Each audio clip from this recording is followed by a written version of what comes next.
वो मैंने बताया था, शायद आप लोगों ने अपलोडिंग में देखा भी होगा, वो आता नहीं है अपलोडिंग में, तो उसको शाब्दिक ध्वन्यात्मक करते रहना, क्योंकि ये जो चैनल पे विषय वस्तु अपलोड की जा रही है और दृष्टि दिव्यांग साथियों के एक्सेसिबल फॉर्मेट को देख करके, तो जो हम बातें कहें वो ध्वन्यात्मक ज्यादा हो, इस बात पर भी हम लोगों को विशेष ध्यान देना है।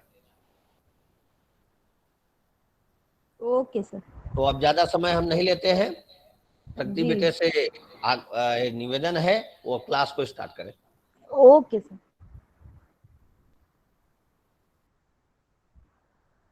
Good morning everyone. Good morning ma'am. Good morning, good morning. तो कल हम लोगों ने पढ़ा था करेंसी एंड मेजरमेंट की यूनिट्स हम लोगों ने पढ़ी थी। आज हम बात करते हैं रोमन नंबर की। रोमन नंबर्स आपने पढ़े होंगे, तो उनको अगर मान लीजिए मैथ में ज़्यादातर रोमन नंबर्स का यूज़ होता है, मैथ में भी क्या हम जर्नली ज़्यादातर रोमन नंबर्स का यूज़ करते हैं, तो उसको लिखने के लिए हमें किस मतलब ब्रेल में अगर हमें रोमन नंबर को लिखना है तो हमें किस प्रकार से उसे लिखना होगा। तो हम यहाँ पे आज का हमारा टॉपिक रहेगा रोमन नंबर्स। तो रोमन नंबर आपको पता है कि लिखने के लिए जिन्होंने पढ़ा होगा उन्हें पता होगा कि इसका कोई बेसिक मतलब डॉट नहीं होते कि इसके लिए ये लगाना है या कुछ लगाना है। वो आपको पता है कि आप जब रोमन नंबर लिखते हो, जैसे मान लीजिए आपका 1 लिखा है, तो आपका आई, कैपिटल आई के शेप का एक चिन्ह लगा हुआ होता है, तो आपको वहां पे डॉट 6 लगा के कैपिटल आई का डॉट लगा देना है, डॉट 6 लगा के 2 4 लगाना है, तो वो आपका रोमन में 1 हो जाएगा। अगर आपका कैपिटल में रोमन लिखा है तो आपको आगे कैपिटल का डॉट लगाना पड़ेगा। अगर स्मॉल में रोमन लिखा है आपका, स्मॉल में भी कभी कभी रोमन नंबर्स आप लिखते हैं, तो उसको लिखने के लिए आपको उसके आगे डॉट 6 नहीं लगाना है। अगर आपका कैपिटल है तो उसके पहले आपको डॉट 6 लगा देना है, और अगर स्मॉल में है तो आपको उसके आगे डॉट 6 नहीं लगाना है, आपको ऐसे ही लिखना है। तो अगर हम बात करें कि ब्रेल में हमें रोमन नंबर अगर है, सपोज लिखा हुआ है 1, रोमन नंबर में 1 लिखा हुआ है, तो हम उसको ब्रेल में किस प्रकार से लिखेंगे।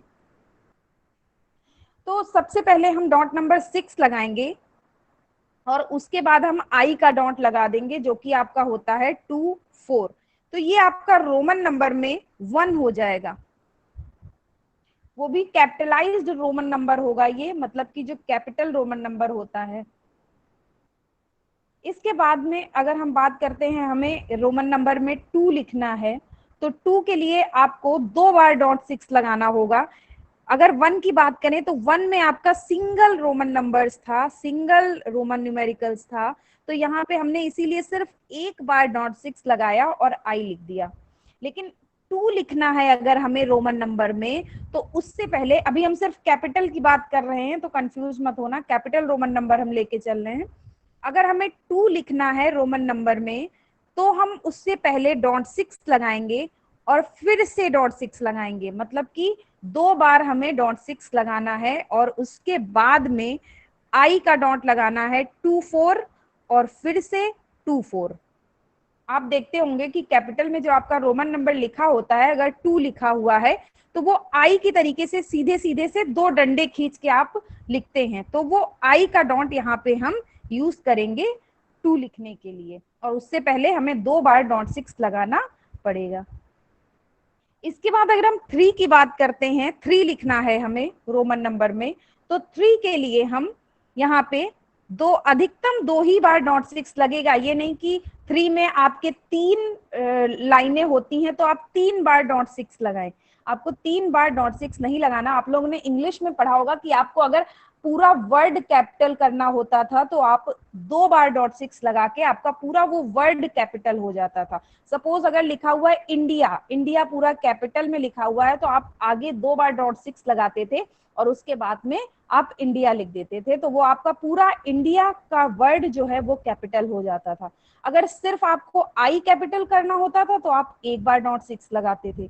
सेम यहाँ पे भी आपको वही चीजें करनी है कि आपको 3 लिखने के लिए 2 बार डॉट 6 लगाना पड़ेगा, एक सेल में डॉट 6 फिर दूसरी सेल में डॉट 6, फिर थर्ड सेल में आपको आई का डॉट लगाना है जो कि आपका होता है 2 4, फिर 4th सेल में आपको 2 4, 5th सेल में भी आपको 2 4, क्योंकि 3 में 3 बार डंडी होती है, तो उस डंडी के लिए हम आई का इंडिकेटर लगाते हैं। जो ब्रेल डॉट होता है वो हम आई का लगाते हैं यहाँ पे। इसी तरीके से अब हम बात करें, अगर लिखा हुआ है आपका 4, रोमन नंबर में लिखा हुआ है तो 4 लिखा हुआ है, तो 4 आपको पता है रोमन नंबर में किस तरीके से लिखा जाता है, सबसे पहले आई होगा और उसके बाद में वी लिखते हैं। तो इसके लिए हम 2 बार .6 लगाएंगे, .6 और .6। उसके बाद में हम आई का डॉट लगा देंगे जो कि आपका होता है 2 4, और उसके बाद में आप देखेंगे वी बना हुआ है, तो हम यहाँ पे वी का डॉट लगा देंगे जो कि आपका होता है 1 2 3 6। तो ये आपका रोमन नंबर में 4 हो गया।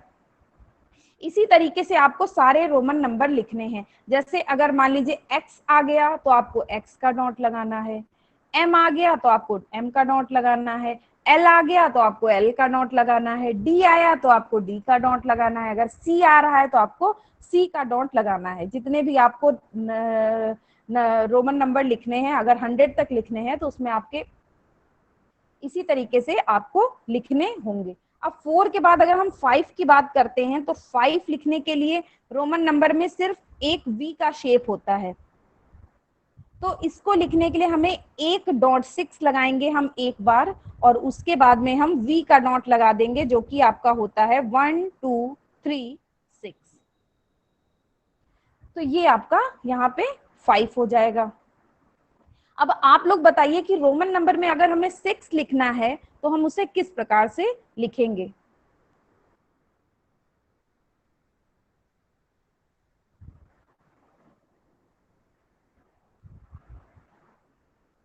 माइक अनम्यूट करके भी बोल सकते हैं। हाँ। मैम 2 टाइम्स 6 की डॉट लगाएंगे, उसके बाद फिर 1 2 3 6 वी, फिर I 2 4। Okay, very good.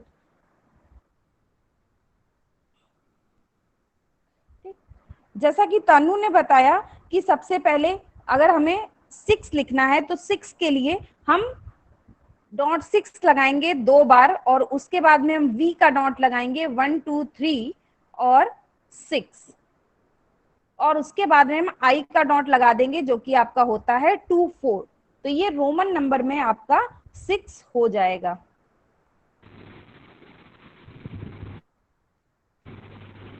अब इसके बाद अगर हमें 7 लिखना है तो 7 लिखने के लिए हमें किस प्रकार से लिखना होगा ब्रेल में, एक लोग बताएं।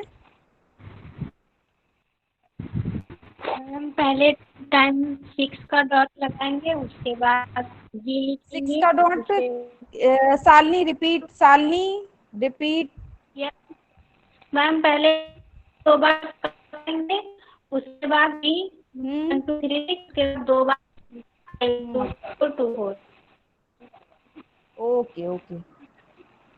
तो अगर हमें 7 लिखना है रोमन नंबर में तो 7 लिखने के लिए हम 2 बार सबसे पहले .6 लगाएंगे, और उसके बाद में हम वी का डॉट लगाएंगे जो कि आपका होता है 1 2 3 एंड 6, और उसके बाद में हम आई का डॉट लगा देंगे जो कि आपका 2 4 होता है, और फिर से हम पुनः आई का डॉट लगाएंगे जो कि आपका 2 4 होता है। तो ये आपका रोमन नंबर में 7 हो गया।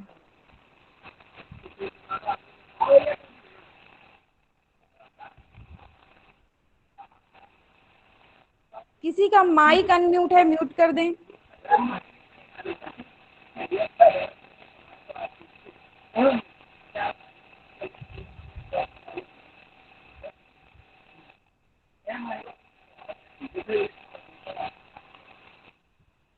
इसके बाद में हम बात करते हैं, अगर हमें 8 लिखना है रोमन नंबर में तो हम 8 किस प्रकार से लिखेंगे। तो 8 लिखने के लिए बताएं, आप लोग बताएं। मैम 2 बार डॉट हाँ, बाद वी देंगे 1 2 3 6, उसके हाँ, बाद 3 बार मतलब आई का 3 डॉट बार लगा आई देंगे। आया है, इसलिए हाँ, उसको 2 4 2 4 2 4 कर देंगे। जी हाँ, हाँ सही है रुचि। तो इसमें हम सबसे पहले अगर हमें 8 लिखना है रोमन नंबर में तो हम 2 बार डॉट 6 लगाएंगे 2 सेल में, और उसके बाद में हमें V का डॉट लगाना है 1 2 3 6, और उसके बाद में हमें I का डॉट लगाना है 2 4 2 4 2 4, 3 टाइम्स I के डॉट हमें लगाने हैं। तो ये आपका 8 हो जाएगा। अब इसके बाद में अगर हम 9 की बात करें तो 9 लिखने के लिए रोमन नंबर में हमें किस प्रकार से लिखना होगा? मैम 2 बार डॉट सिक्स करेंगे और हाँ। I का 2 4 लिख और X का 1 3 4 6 लिखेंगे। हाँ, तो 9 लिखने के लिए हमें सबसे पहले 2 बार डॉट सिक्स लगाना होगा, और उसके बाद में हम I का डॉट लगाएंगे जो कि आपका 2 4 होता है, और उसके बाद में X का हमें डॉट लगाना है जो कि आपका होता है 1 3 4 6। सभी लोग बता रहे हैं, सभी का सही है, गुड।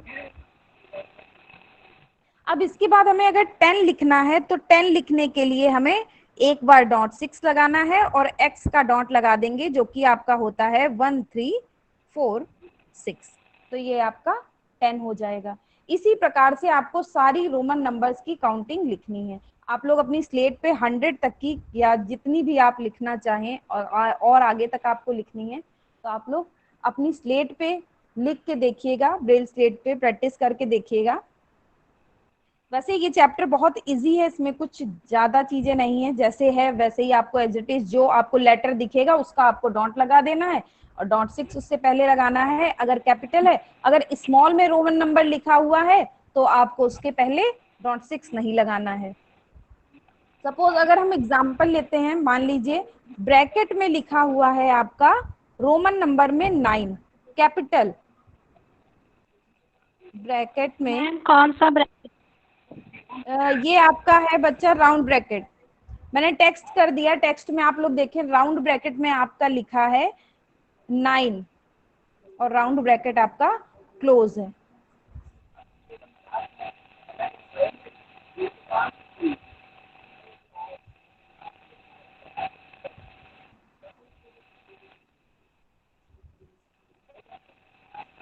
हर्षित वर्मा, गुड, सही है।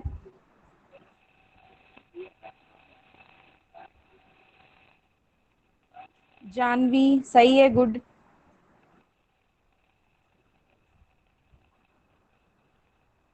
पूजा सही है, गुड। तो अगर हमें राउंड ब्रैकेट में 9 लिखना है और 9 जो आपका रोमन नंबर का है वो कैपिटल लिखा हुआ है यहाँ पे, मतलब कैपिटलाइज्ड रोमन न्यूमेरिकल्स आपका लिखा हुआ है ब्रैकेट में, तो हम सबसे पहले यहाँ पे राउंड ब्रैकेट की ओपनिंग लगाएंगे जो कि आपकी होती है 1 2 3 5 6। अब उसके बाद में हमें डॉट 6 लगाना है, 2 बार हम डॉट 6 लगाएंगे, डॉट 6। अब उसके बाद में हमें आई का डॉट लगाना है जो कि आपका होता है 2 4, और उसके बाद में हमें एक्स का डॉट लगाना है जो कि आपका होता है 1 3 4 6। अब हमें राउंड ब्रैकेट को क्लोज कर देना है, तो राउंड ब्रैकेट की क्लोजिंग आपकी होती है 2 3 4 5 6। तो ये आपका हो गया राउंड ब्रैकेट में 9। हेलो हाँ हेलो हाँ पूछिए। मैम एक क्वेश्चन, जैसे मैम इंग्लिश के साथ कहीं कहीं पे रोमन नंबर आ जाता है तो हम लोग आइडेंटिफाई कैसे करें कि यहाँ पे मैथ है कि इंग्लिश है? इंग्लिश के साथ अभी अगर कभी कभी रोमन नंबर आ जाता है तो आप कैसे आइडेंटिफाई करेंगे? जी मैम। यही पूछ रहे हैं ना आप? जी मैम। जी, तो उसमें आपको आइडेंटिफाई क्या करना है, सेम आपको इसी तरीके से लिखना है। अगर आपका लिखा हुआ है, मान लीजिए इंग्लिश में कहीं पे भी आपका आ गया 9 आ गया सपोज, ठीक, रोमन नंबर में आपका 9 लिखा है, तो उससे पहले आप 2 बार डॉट 6 लगाएंगे, उसके बाद में एक्स लिखेंगे और आप सॉरी आई लिखेंगे और आप एक्स लिखेंगे। किसी का माइक अनम्यूट है, पहले म्यूट कर दें। जैसे ही मान लो, जैसे मेरे पास बिजनेस है, 6 महीने बाद हमारा बिजनेस कंप्लीट किया है, हमने देख इनसे बढ़ाई कह रहे हैं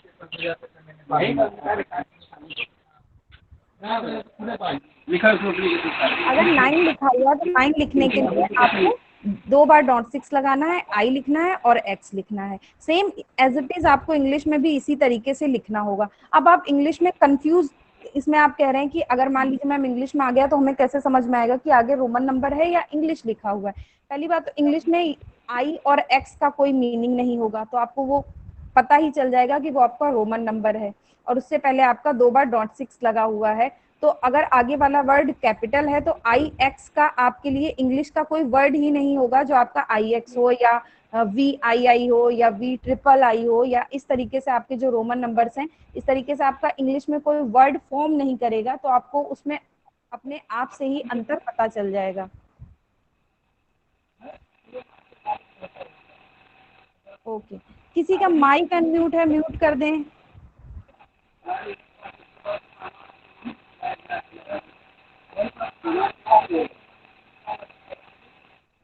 शिवानी पांडे, हेलो, हाँ मैम। आपका माइक अनम्यूट है, म्यूट करिए। अच्छा, एक मिनट।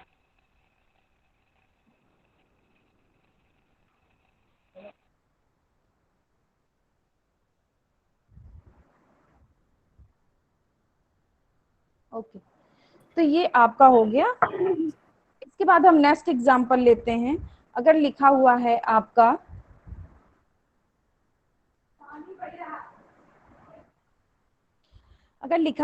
रोमन नंबर में 4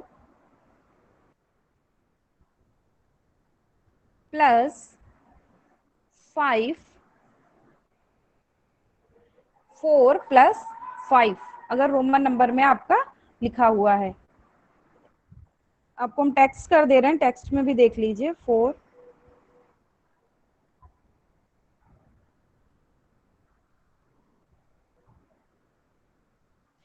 + 5।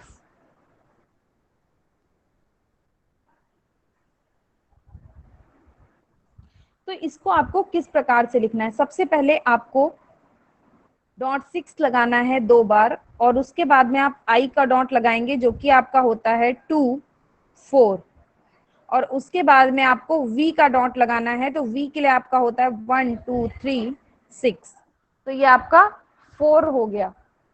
इसके बाद में आपको प्लस लिखना है, तो प्लस के लिए आपका होता है 3 4 6, तो आपने यहाँ पे प्लस लगा दिया 3 4 6। अब प्लस के बाद में आपका लिखा हुआ है 5, तो 5 लिखने के लिए आपको उसके पहले .6 लगाना है और v का डॉट लगाना है जो कि आपका होता है 1 2 3 6। तो ये आपका रोमन में हो जाएगा 4 + 5, 2 बार .6, उसके बाद आई, फिर v का डॉट, फिर प्लस, फिर .6 और फिर से v का डॉट आपको लगाना है। स्पेस नहीं रहेगा यहाँ पर, अगर आप स्पेस छोड़ देंगे तो आपका गलत हो जाएगा। प्लस लिखने के लिए आपको स्पेस नहीं छोड़ना होता है, अगर आपका बराबर होगा तो आप स्पेस छोड़ेंगे।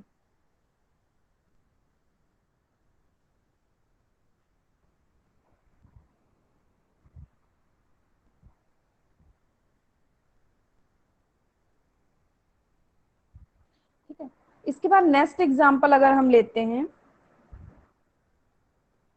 सपोज लिखा हुआ है आपका राउंड ब्रैकेट में 2, राउंड ब्रैकेट में आपका लिखा हुआ है 2। यहाँ पे जो आपका 2 है वो स्मॉल रोमन न्यूमेरिकल्स है, कैपिटल नहीं है। स्मॉल रोमन नंबर्स आपके लिखे हुए हैं 2 लिखने के लिए, मैंने टेक्स्ट में आपको भेजा हुआ है, आप लोग देख लें। तो यहाँ पे सबसे पहले हम राउंड ब्रैकेट की ओपनिंग लगाएंगे जो कि आपकी होती है 1 2 3 5 6। इसके बाद में आपको आई का डॉट लगाना है 2 4 2 4, और राउंड ब्रैकेट को हमें क्लोज कर देना है 2 3 4 5 6। ये आपका हो जाएगा राउंड ब्रैकेट में रोमन नंबर का स्मॉल 2।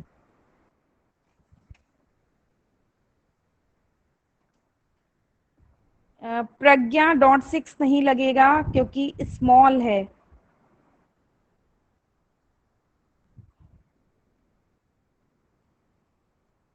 अखिलेश ब्रैकेट क्लोज नहीं किया है आपने, और 2424 2 बार लगेगा, आपका गलत है। आपने लिखा है 1 2 3 5 6 2 4 4 5 6, तो किस प्रकार से आपने लिखा है? या तो आपने मिसप्रिंट होगा, आपका टाइप गलत किया होगा। आप देखें अपना।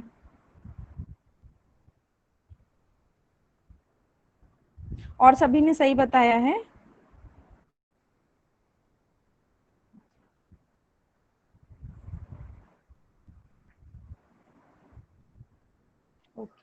तो ये आपका हो गया रोमन नंबर में, आपका स्मॉल रोमन नंबर में आपका ब्रैकेट के अंदर 2।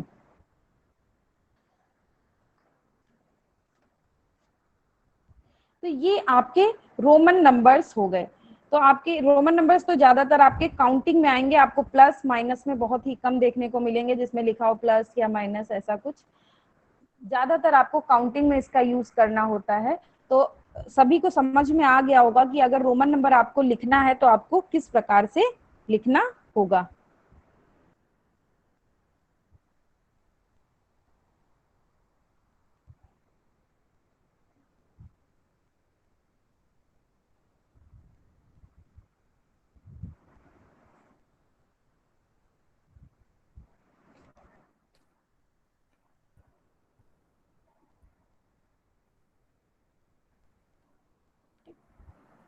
अब रोमन नंबर में बहुत सारे, ये सिर्फ एक्स आई और वी यही नहीं होते, एल भी आ जाता है आपका। एल की वैल्यू आपकी होती है 50। एल की वैल्यू आपकी 50 होती है। तो अगर सपोज कहीं पे एल लिख के आ गया तो आपको एल लिखने के लिए उसके पहले डॉट 6 लगाना है और एल का डॉट लगा देना है 1 2 3। तो ये आपका 50 हो जाएगा। एल की वैल्यू आपकी होती है 50। जिस तरीके से आई की वैल्यू 1 होती है, एक्स की वैल्यू 10 होती है, उसी तरीके से आपकी एल की जो वैल्यू होती है वो होती है 50।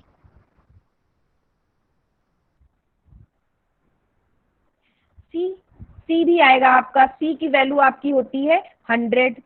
अगर रोमन नंबर में आपका लिखा हुआ है सी तो आपको डॉट 6 लगाना है और सी का डॉट लगा देना है, जो कि आपका होता है 1 4। तो ये आपका हो जाएगा 100।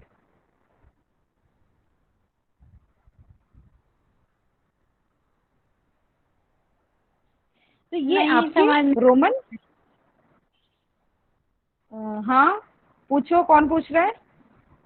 मैम समझ में नहीं आया, फिर से बता दीजिए। क्या नहीं समझ में आया? L C. बच्चा मैं ये बता रही हूँ कि रोमन नंबर्स, अभी तो मैंने आपको सिर्फ 10 तक बताए, लेकिन आप जब आगे बढ़ोगे तो आपको बहुत सारे, जैसे आपका आई की वैल्यू होती है 1। अगर आपका सपोज आपको रोमन नंबर में 1 लिखना है तो आप सिंगल आई या एक डंडा आप खींच के लिखते हो, ठीक है? तो उसकी वैल्यू आपकी 1 हो जाती है। और जब रोमन नंबर में आपको 2 लिखना होता है तो वही आई को आप 2 बार लिख देते हो तो उसकी वैल्यू आपकी 2 हो जाती है। सेम उसी प्रकार से एल की जो वैल्यू होती है वो 50 होती है रोमन नंबर में। अगर रोमन नंबर में हमें 50 लिखना है तो हम एल लिख देंगे, वो 50 हो जाएगा। या हमें 100 लिखना है अगर रोमन नंबर में तो हम सी लिख देंगे तो वो 100 हो जाएगा। या हमें 49 लिखना है या मान लो 51 लिखना है, रोमन नंबर में हमें 51 लिखना है। जैसे किसी ने कहा कि 51 को आप रोमन नंबर में लिखें, तो उसके लिए आपको एल लिखना होगा और एक आई लिखना होगा। तो ये आपका हो जाएगा 51। एल की वैल्यू हो गई 50 और आई की वैल्यू हो गई 1, तो ये आपका 51 हो जाएगा एल आई। आपको कन्वर्ट करने के लिए नहीं आएगा, वो सिर्फ मैं आपको बता रही हूँ। आपको ये नहीं आएगा कि मतलब पूछ लिया एग्जामिनर ने, वो तो वाइवा के टाइम में अगर उन्हें पूछना होगा तो वो पूछ लेंगे कि आपको रोमन नंबर्स पता है कि नहीं। मान लो आपसे पूछ लिया 51 को रोमन नंबर में आप कैसे लिखेंगे, एल आई या आई एल, किस तरीके से लिखेंगे। तो वैसे प्रैक्टिकल में आपका जो लिखने के लिए आएगा उसमें आपको जो देंगे आपको वही लिखना है। अगर वहां पे आई एक्स लिख के आया है तो आपको ब्रेल में आई एक्स लिख देना है। अगर एल आई लिख के आना है तो उसको आपको ब्रेल में एल आई लिख देना है। वहां आपसे पूछेंगे नहीं कि एल आई को हम क्या कहते हैं या एल आई की वैल्यू कितनी होती है, ठीक, वाइवा में आपसे एग्जामिनर पूछ सकता है कि आप बताइए कि LI जो है इसकी वैल्यू कितनी होती है। मान लीजिए आपने LI तो लिख दिया रोमन नंबर में, 2 बार .6 लगाया, L का डॉट लगाया, I का डॉट लगाया, लेकिन आपको इसकी वैल्यू नहीं पता है कि कितनी है। तो एग्जामिनर मान लो कि पूछ लिया कि अच्छा बताओ इसकी वैल्यू कितनी होती है। अगर आपको पता होगा तो आप बता देंगे, 51 नहीं पता होगा तो आप नहीं बता पाएंगे, इसलिए हम ये बता रहे हैं। वैसे आपको कन्वर्ट करने के लिए नहीं आएगा कि आपका 51 दे दिया, अब इसको रोमन नंबर में आप कन्वर्ट करो, ऐसा कुछ भी नहीं आएगा। आपके सामने जो लिखा होगा आपको उसी को प्रिंट में लिख देना है। और रोमन नंबर में आपको मेन यही ध्यान रखना है कि जैसा आपका इंक प्रिंट में लिखा हुआ है उसी तरीके से आपको ब्रेल में भी उसको लिख देना है, और इसका कोई रूल नहीं होता है। बस ये आपके रोमन नंबर्स हो गए, जो भी आपके लेटर हैं उसका आपको इंग्लिश का डॉट लगा देना है, और उससे पहले अगर एक लेटर है तो .6 लगाना है। अगर 2 या 2 से अधिक लेटर हैं तो आपको 2 बार .6 का प्रयोग करना होगा। क्लियर है सभी को? मैम एक चीज़ और बता दीजिए। हाँ शालिनी।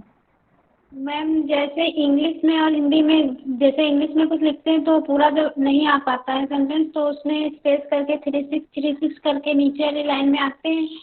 हाँ मैम अगर इसमें नहीं आ पाता है तो कैसे, जैसे कि मान लीजिए 456 प्लस 346 है तो नहीं आ पा रहा है आधा, तो क्या करेंगे मैम? इसमें पहली बात तो आपका आ जाएगा, इतना बड़ा सम्स नहीं होगा कि आपका एक लाइन में ना आ पाए, तो एक लाइन में आपका आ जाएगा। अगर नहीं आ रहा है तो आप ऐसे ही नीचे लिखिए। इसके लिए आपको 3636 नहीं लगाना है, या मान लीजिए जैसे आप इंग्लिश में कोई वर्ड आपका नहीं आ पाता है तो आप डैश लगा के नीचे उसको लाने की लिखते हैं, पर इसमें आपको उस तरीके से कुछ भी नहीं करना है, आपको एक लाइन में ही सम्स करना है। अगर एक लाइन में नहीं आता, पहली बात तो ऐसा होगा नहीं, क्योंकि इतना बड़ा सम्स नहीं होगा कि आपका एक लाइन में ना आए। अगर एक लाइन में नहीं आता है तो आपको उसको नीचे लिख देना है ऐसे ही, उसके आगे 36 का प्रयोग नहीं करना है। Okay ma'am, thank you.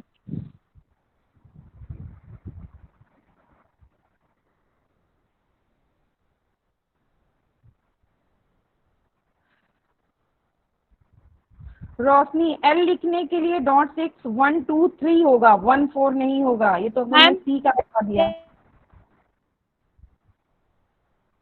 Ma'am वो गलत टाइपिंग हो गई क्योंकि मैम सेंड हो गया था। कोई नहीं कोई नहीं कोई नहीं। तो ये आपके रोमन नंबर हो गए। अभी अगर किसी को कुछ डाउट हो अभी तक की जितने भी चैप्टर हुए हैं तो आप लोग पूछ लीजिए।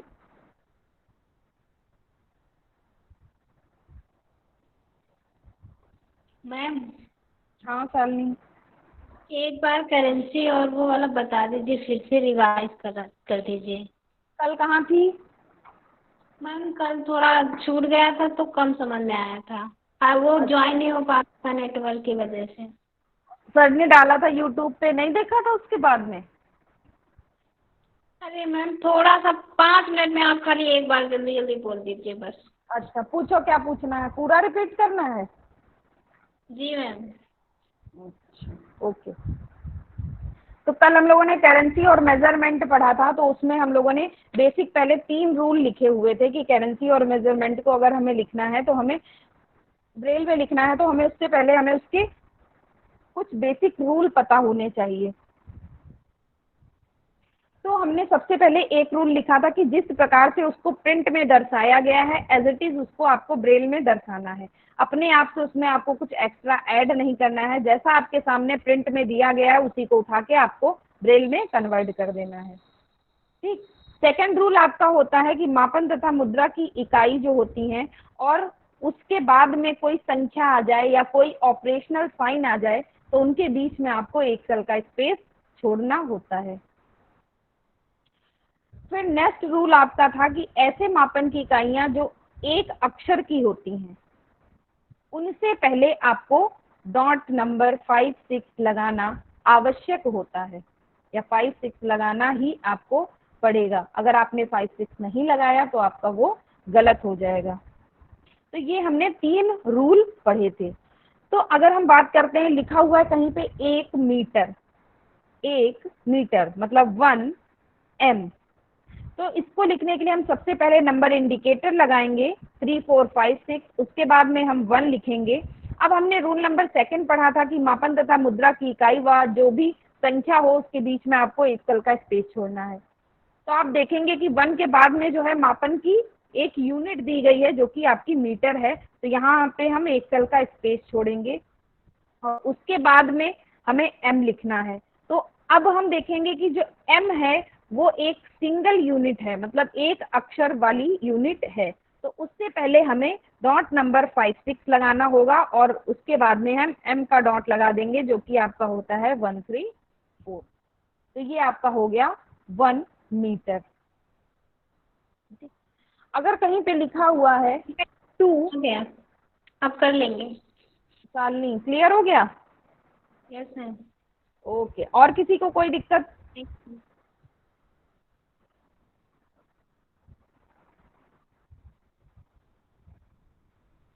3 hours 40 minutes।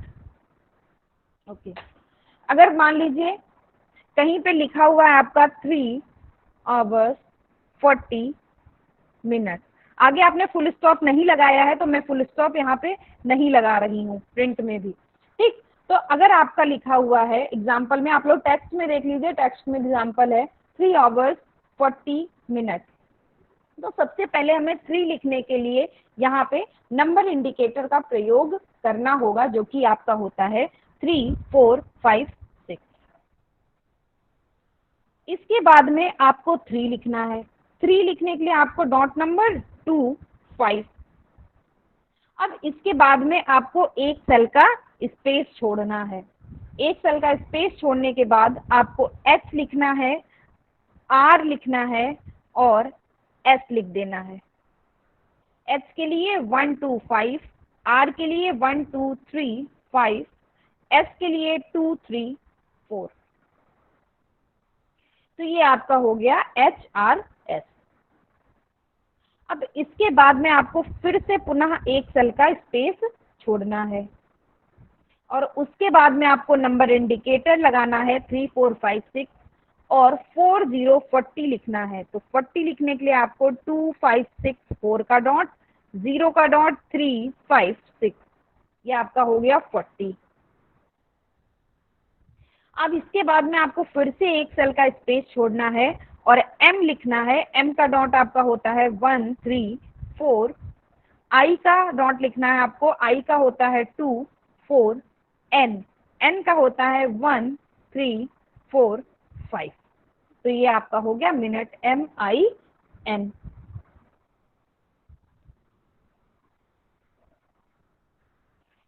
क्लियर है?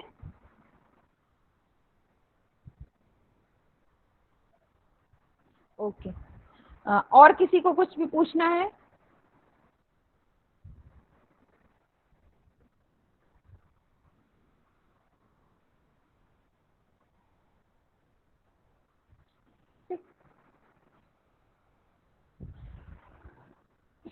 तो ये आपका हो गया रोमन नंबर्स। अभी तक हमारे कितने चैप्टर हो गए हैं? आई थिंक 6 चैप्टर था। 6 चैप्टर आपके हो चुके हैं रोमन नंबर्स को मिला के। इसके बाद में हम नेक्स्ट चैप्टर स्टार्ट करते हैं।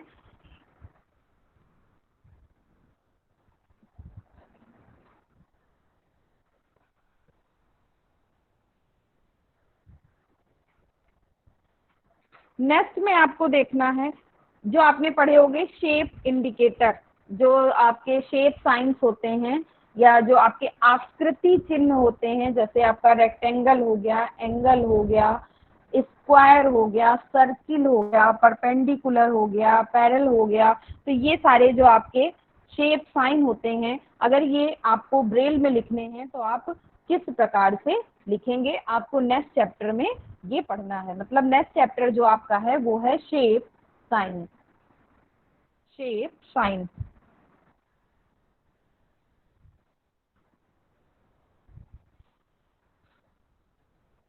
ठीक। अब हम यहाँ पे शेप साइन की अगर बात करते हैं तो शेप साइन जो आपको इसमें पढ़ने हैं, जो आपके सिलेबस में है, वो आपका है angle, triangle, square, rectangle, circle, perpendicular and parallel. ये आपको शेप साइन इतने आपको पढ़ने हैं। तो शेप साइन पढ़ने के लिए सबसे पहले हमें देखना है कि अगर मान लीजिए एक चीज आपकी होती है शेप इंडिकेटर, मतलब आगे अगर आपको कोई भी शेप साइन यूज करना है तो उससे पहले आपको शेप इंडिकेटर लगाना होगा। शेप इंडिकेटर या आकृति सूचक, आकृति सूचक जो कि आपका होता है डॉट नंबर 1 2 4 6।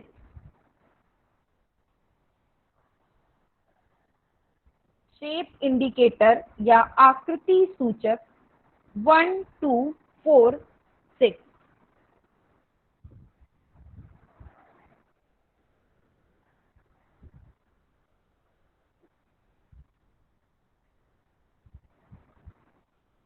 ये आपका होता है शेप इंडिकेटर। अब अगर सपोज कहीं पे लिखा हुआ है आपका एंगल, या एंगल के लिए आपको कौन सा डॉट यूज करना है, तो सबसे पहले हम लेते हैं एंगल। एंगल का साइन आपको पता है कि किस तरीके से होता है। तो एंगल के लिए आपको डॉट नंबर, सबसे पहले तो आपको शेप इंडिकेटर लगाना है, क्योंकि एंगल जो है एक तरीके का शेप है। तो शेप को लिखने के लिए उससे पहले शेप इंडिकेटर लगाएंगे। जैसे आप नंबर लिखने के लिए नंबर इंडिकेटर लगाते थे, सेम उसी तरीके से इसमें आपको सबसे पहले शेप इंडिकेटर लगाना होगा। तो सबसे पहले हम यहाँ पे 1 2 4 6 लगाएंगे। 1 2 4 6। उसके बाद दूसरी सेल में हम 2 4 6 लिखेंगे। 2 4 6।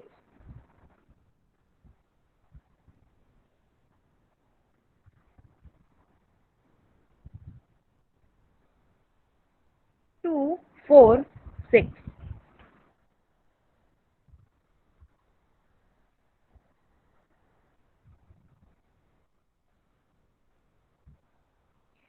ये आपका हो गया एंगल का ब्रेल साइन। उसके बाद में सेकंड है आपका ट्रायंगल या त्रिभुज। ट्रायंगल या त्रिभुज।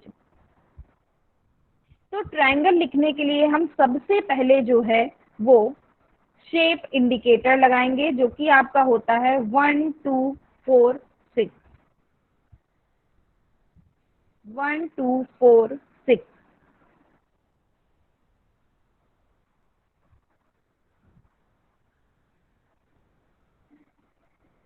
और उसके बाद में 2 3 4 5। 2 3 4 5 मतलब टी का डॉट लगाना है आपको। अगर आपको ऐसे नहीं याद होता है तो आप इतना याद, शेप इंडिकेटर याद रखिए कि 1 2 4 6 होता है और ट्रायंगल टी से स्टार्ट होता है, तो आप आगे टी का डॉट लगा दीजिए तो आपका ये हो जाएगा ट्रायंगल।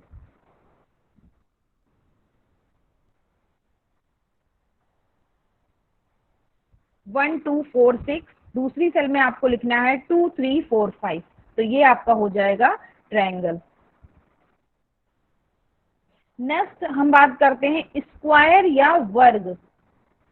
स्क्वायर या वर्ग आपका अगर, और इनका हम प्रयोग तभी करेंगे जब ये शेप आपके सामने हो। जैसे शेप बन के आता है आपका स्क्वायर का और उसके बाद लिखा है ABCD, तभी आप इसका प्रयोग करेंगे अगर आपके सामने ये शेप बन के आया है प्रिंट में।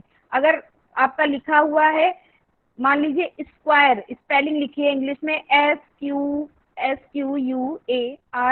स्क्वायर, तो आपको यहाँ पे शेप साइन का प्रयोग नहीं करना है, क्योंकि वो आपका इंग्लिश में लिखा हुआ है तो आपको वैसे ही इंग्लिश में लिख देना है। लेकिन अगर आपका शेप बन के आ रहा है स्क्वायर का, वर्ग का शेप आपको पता है उसकी चारों भुजाएं बराबर होती हैं, तो उस तरीके का आपका अगर शेप बन के आ रहा है और ABCD आगे लिखा हुआ है या कुछ भी लिखा हुआ है, तभी आपको यहाँ पर शेप साइन का यूज करना होगा। तो हम स्क्वायर का अगर डॉट की बात करें तो स्क्वायर में सबसे पहले हम जो है शेप इंडिकेटर लगाएंगे, जो कि आपका होता है 1 2 4 6। 1 2 4 6। और उसके बाद में आपको 2 5 6 लगाना है, मतलब दूसरी सेल में आपको 2 5 6 लिखना है।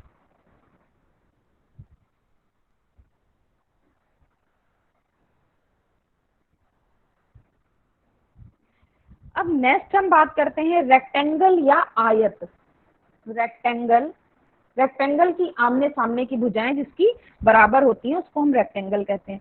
तो रेक्टेंगल में सबसे पहले रेक्टेंगल लिखने के लिए आपको नंबर इंडिकेटर शेप इंडिकेटर लगाना होगा, जो कि आपका होता है 1 2 4 6, 1 2 4 6,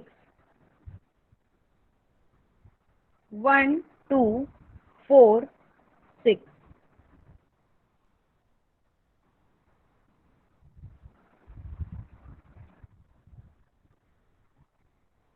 और उसके बाद में आपको आर का डॉट लगाना है, जो कि आपका होता है 1 2 3 5, 1 2 3 5।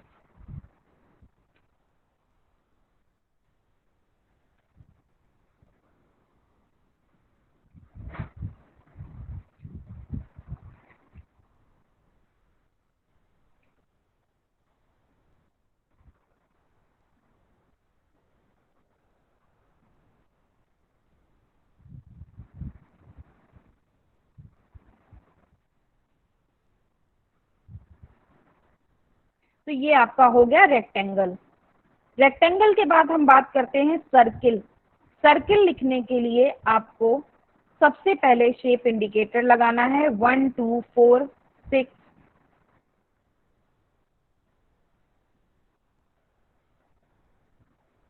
1 2 4 6। और उसके बाद में आपको 1 4 लिखना है दूसरी सेल में, 1 4। मतलब सी का डॉट आपका होता है 1 4, तो आप ऐसे भी याद रख सकते हैं कि शेप इंडिकेटर और सी का डॉट आपका सर्किल। 1 2 4 6 और दूसरी सेल में आपको 1 4 लिखना है।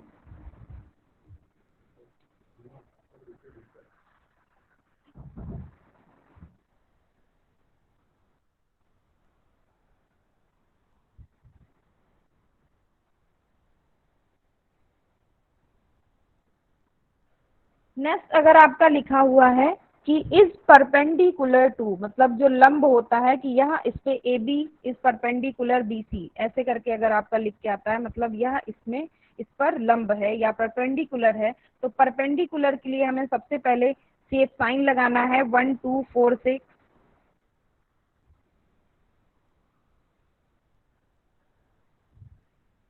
1 2 4 6। और उसके बाद में 1 2 3 4, 1 2 3 4।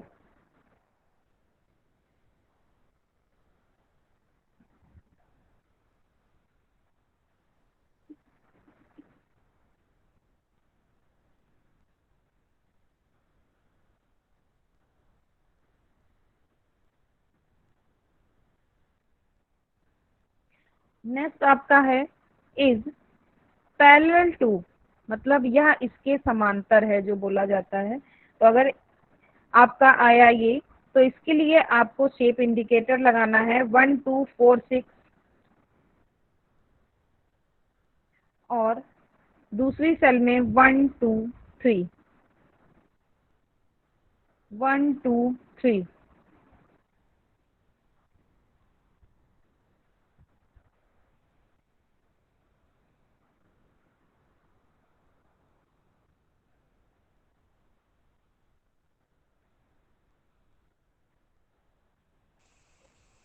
हेलो।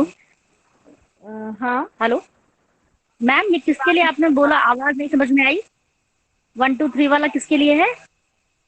ये आपका जब लिखा हुआ होता है पैरेलल टू, मतलब समांतर का जब आपका चिन्ह लगा अच्छा, होगा पैरेलल। तो उसके लिए आपको, हाँ हाँ, उसके लिए ओके, आपको 1 2 4 6 और 1 2 3 यूज करना है। 3 यूज करना है। ओके जी मैम। जी, एल का डॉट।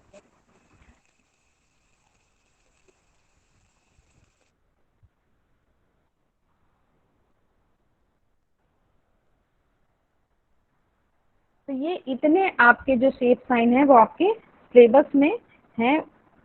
तो इसके लिए आपको सबसे पहले रूल आप लोग नोट कर लीजिए। इसको नोट करने के बाद नियम। तो पहला इसका नियम यह है कि जिस प्रकार से इंक प्रिंट में आकृति दर्शाई गई हो, या जब इंक प्रिंट में आकृति दर्शाई गई हो तभी आप आकृति सूचक का प्रयोग करेंगे।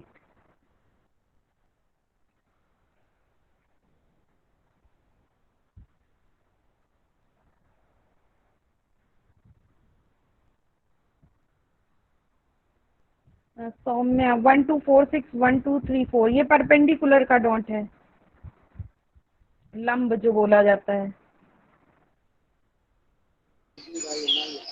मैम एक बार एंगल का बता दीजिए। एंगल का, ओके। एंगल का था आपका शेप इंडिकेटर 1246 और उसके बाद में 246। मैम मैम एक बार रूल बता दीजिए। किसका? रोशनी किसका बता दें? मैम जो अभी आप रूल्स बता रही थी मैम, उसमें आवाज नहीं साफ आ रही थी ना मैम। अभी रूल रिपीट कर रहे हैं रूल।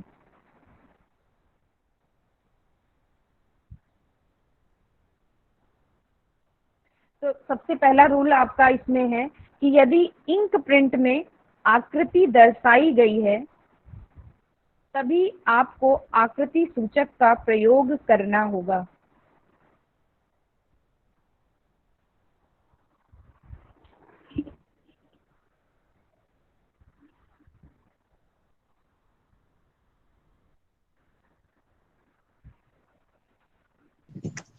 मैम हाँ मैम यदि आकृति दर्शाई गई है जी।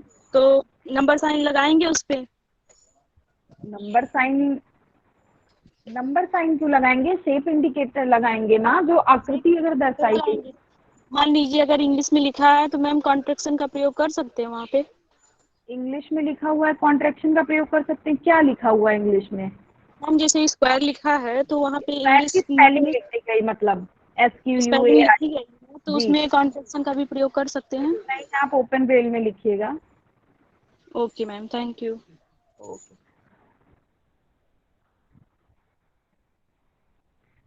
रूल नंबर सेकंड है आपका कि आकृति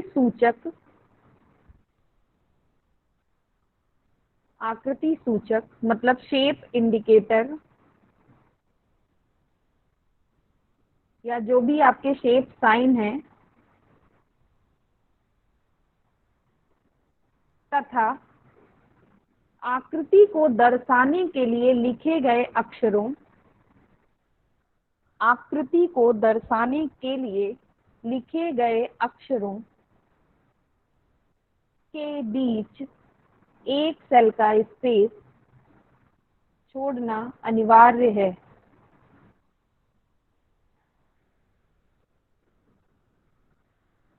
मैम अक्षरों के बीच एक सेल का स्पेस छोड़ना अनिवार्य है या एक सेल का स्पेस छोड़ा जाता है।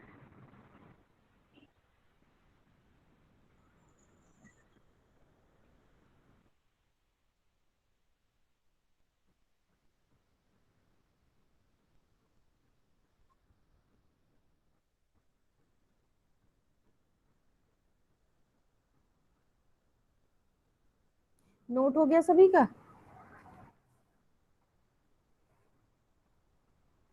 Yes ma'am.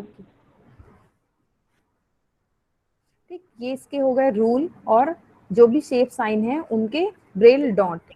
अब इसके बाद हम अगर एग्जाम्पल की बात करते हैं, अगर कहीं पे लिखा हुआ है आपका ट्रायंगल BCD, अगर लिखा हुआ है आपका ट्रायंगल BCD,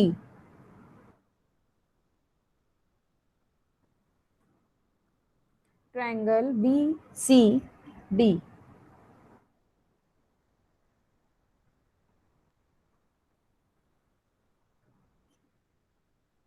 टेक्स्ट कर दिया है मैंने, देख लो। Triangle BCD। अब यहाँ पे आप देखेंगे कि ट्रायंगल का जो है शेप साइन यहाँ पे यूज किया गया है, मतलब उसका शेप यहाँ पे लगाया गया है। तो हम यहाँ पे शेप इंडिकेटर का प्रयोग करेंगे सबसे पहले, जो कि आपका होता है 1 2 4 6।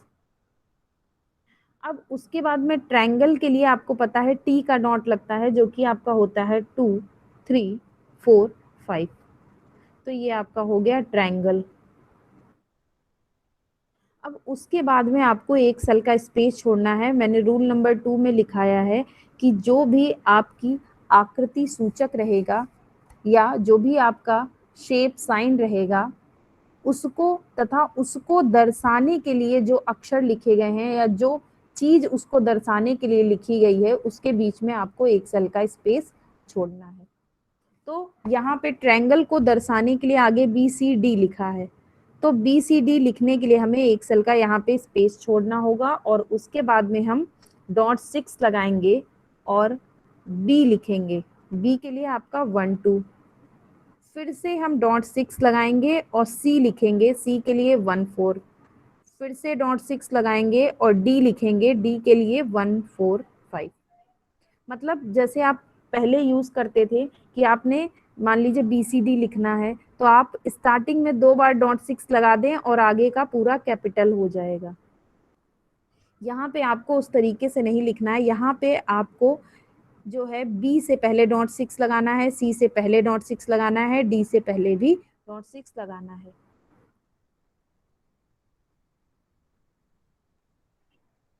तो ये आपका हो गया ट्रायंगल BCD।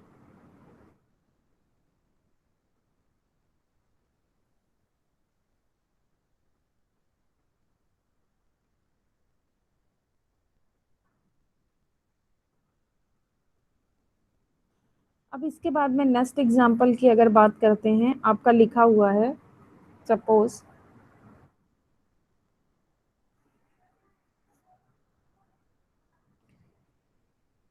आपका लिखा हुआ है रेक्टेंगल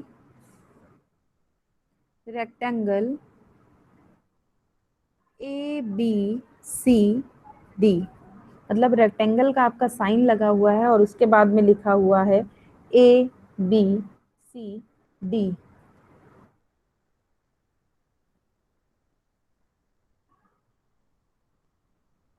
ABCD।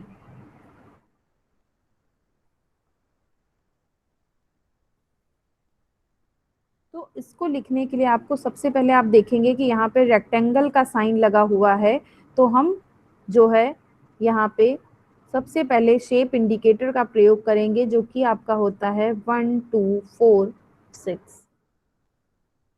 और उसके बाद में रेक्टेंगल के लिए आपको R का डॉट लिखना है जो कि आपका होता है 1 2 3 5। अब उसके बाद आपको एक सेल का स्पेस छोड़ना है। A लिखने के लिए .6 A, B लिखने के लिए .6 B, C लिखने के लिए .6 C और D लिखने के लिए .6 D। ये आपका हो जाएगा रेक्टेंगल ABCD।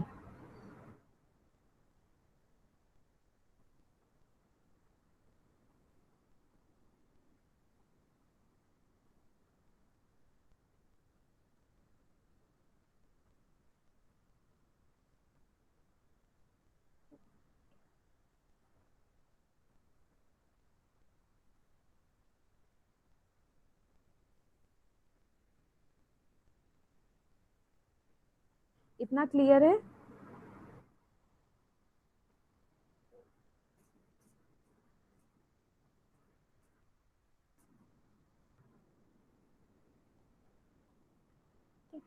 नेक्स्ट अगर आपका लिखा हुआ है suppose AB is perpendicular BC,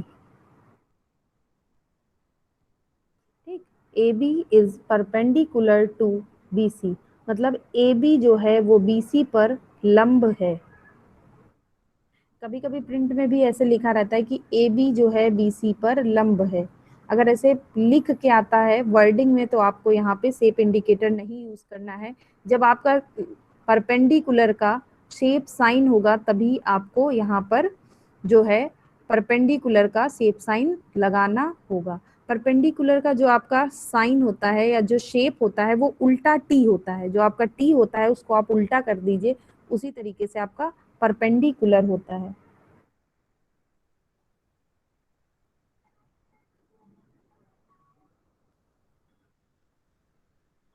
T को अगर आप उल्टा कर देंगे तो वो आपका परपेंडिकुलर हो जाएगा।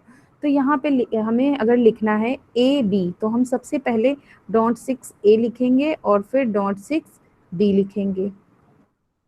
उसके बाद में हम एक सेल का स्पेस छोड़ देंगे। एक सेल का स्पेस छोड़ने के बाद हमें शेप इंडिकेटर लगाना है, क्योंकि ये हमारा एक तरीके का शेप है। तो शेप इंडिकेटर के लिए हमें 1 2 4 6 लिखना होगा। उसके बाद में हम देखेंगे कि ये परपेंडिकुलर का साइन है, तो परपेंडिकुलर के लिए आपको पी का डॉट लगाना है, जो कि आपका होता है 1 2 3 4। तो ये आपका हो गया परपेंडिकुलर। अब उसके बाद में आपको फिर से एक सेल का स्पेस छोड़ना है और फिर डॉट 6 आपको बी लिखना है। उसके बाद में डॉट 6 आपको सी लिख देना है। तो ये आपका हो जाएगा A B is perpendicular to B C.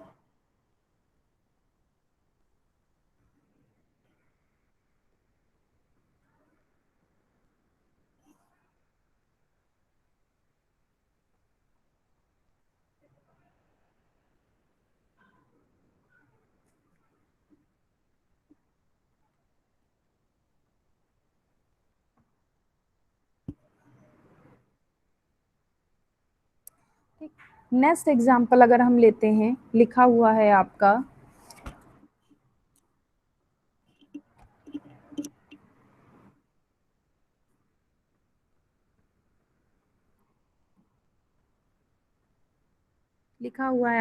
P Q is parallel to Q R. P Q is parallel to Q R.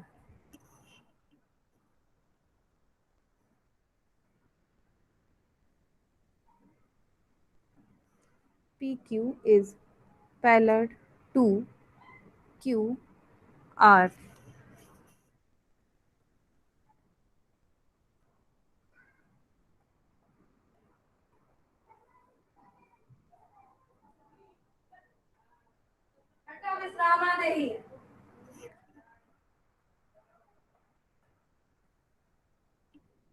Text में आप लोग देख लीजिए, मैंने टेक्स्ट कर दिया है। P Q is parallel to Q are.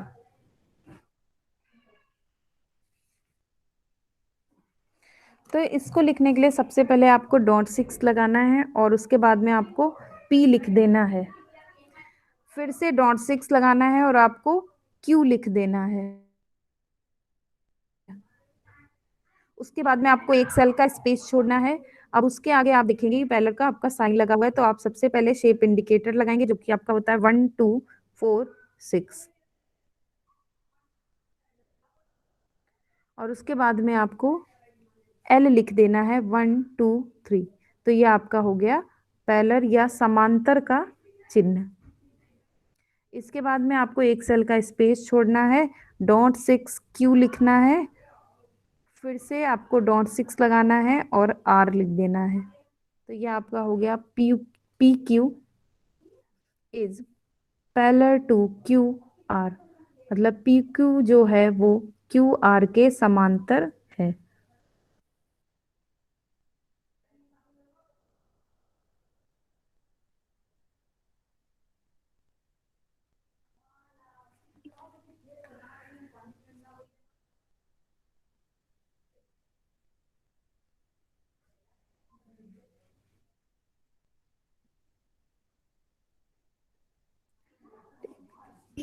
अब नेक्स्ट अगर लिखा हुआ है आपका, मान लीजिए सर्किल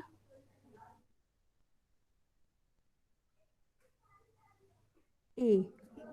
सर्किल के लिए आपका सर्किल ए इस तरीके से अगर आपका लिखा हुआ टेक्स्ट में आप लोग देख लीजिए।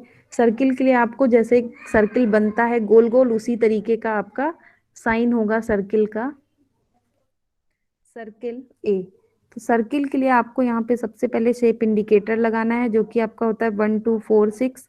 सर्किल के लिए सी 1 4। उसके बाद में एक सेल का स्पेस छोड़ेंगे और डॉट 6 और ए के लिए डॉट नंबर 1। तो ये आपका हो जाएगा circle A.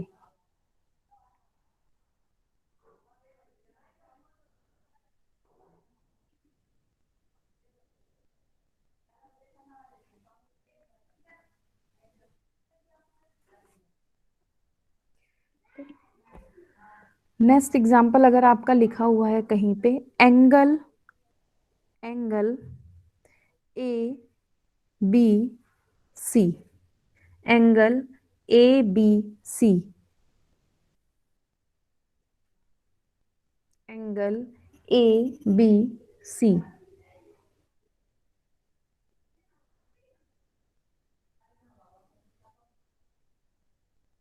Angle A B C. तो हम यहाँ पे सबसे पहले एंगल के लिए शेप इंडिकेटर लगाएंगे 1 2 4 6, एंगल का 2 4 6। तो ये आपका हो गया एंगल का शेप साइन। इसके बाद में एक सेल का स्पेस छोड़ेंगे, डॉट 6 ए, डॉट 6 बी, डॉट 6 सी। तो ये आपका हो जाएगा एंगल ए बी सी।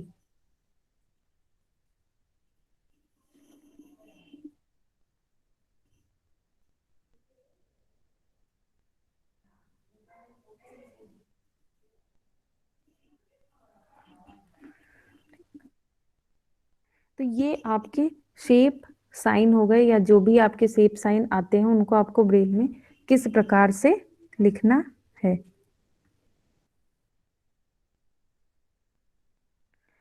इसको, इसमें किसी को डाउट हो तो पूछ लें।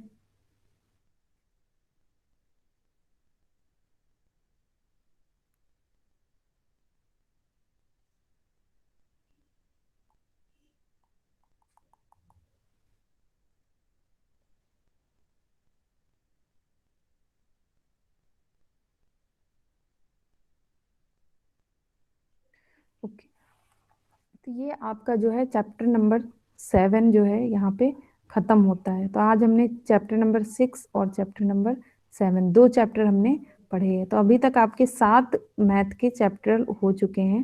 मैथ ब्रेल के 7 चैप्टर आप लोग पढ़ चुके हैं। मैम स्क्वायर रूट और क्यूब रूट के साइन क्या होंगे? क्या पूछ रहे हैं? स्क्वायर रूट और क्यूब रूट। स्क्वायर रूट और क्यूब रूट अभी आपका इस चैप्टर में नहीं है, और आपका शायद सिलेबस में भी नहीं है। आगे के चैप्टर में अगर होगा तो हम आपको बताएंगे। अभी इस चैप्टर में आपका इतना है, क्योंकि चैप्टर वाइज रूल अलग अलग हो जाते हैं। अभी अगर आपको हम वो चीज बताते हैं उसके रूल आपके अलग होंगे, तो जिसके रूल एक जैसे होते हैं उनको एक चैप्टर में रखा गया है। तो अभी आपके सिर्फ ये इतने ही आपको शेप साइन पढ़ने हैं।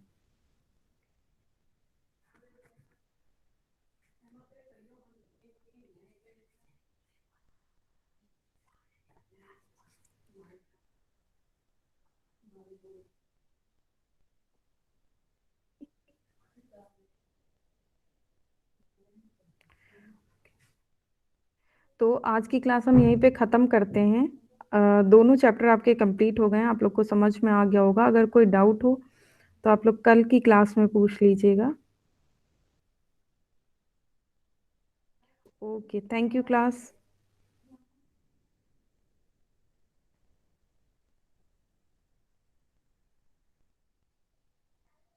बहुत बहुत धन्यवाद मैम। धन्यवाद सर, आपको भी। आज ब्रेल की कौन से लेसन तक आप लोगों ने कवर किया? बच्चों बताओ कितना शेष है अभी? सर चैप्टर हो चुका। एक एक बेटा बताओ, एक एक। चैप्टर 7 खत्म हो गया सर। चैप्टर 7 जी सर। कितना शेष है? आप नहीं बताएंगे निशान, कोई दूसरे बताएं।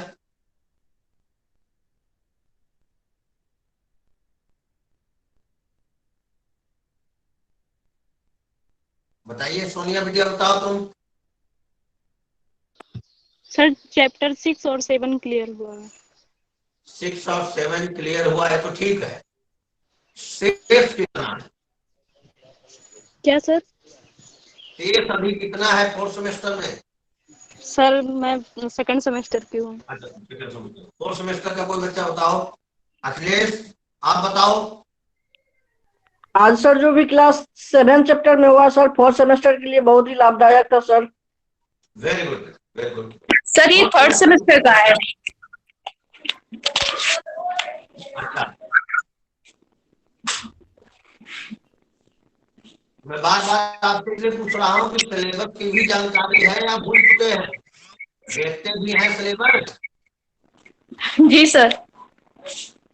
तो जितने भी लोग हैं, जितने हमारे छात्र छात्रा, जब भी आप क्लास करने आते हैं उससे पूर्व सिलेबस को एक बार अवश्य देख लिया करिए कि सिलेबस के अनुसार हम चले, सिलेबस में कुछ हमसे छूटे। और आज की क्लास के लिए व्यक्ति मैन को बहुत बहुत धन्यवाद, सभी विद्वत जनों को धन्यवाद, लाजन सर को धन्यवाद, प्रदीप जी को धन्यवाद। हम